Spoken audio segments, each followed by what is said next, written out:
গভীর রাতে মাছ ধরার দৃশ্য দেখতে পাচ্ছেন কিভাবে মাছ ধরছে তিনজন মানুষ।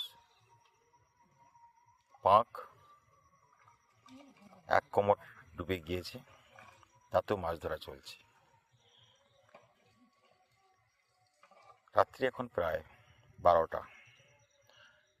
এই রাত্রির গভীর রাত্রি, কনকনে ঠান্ডা, তাতেও মাছ ধরছে তিনজন মানুষ শুধু 2টো পয়সার জন্য। আর আমি এসেছি মাছগুলো নিয়ে গিয়ে আড়তে যাওয়ার জন্য, সেই 2টি পয়সার জন্য।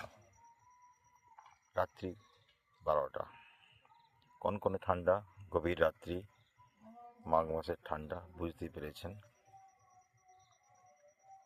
দেখতে থাকুন মাছ ধরার কিছু দৃশ্য।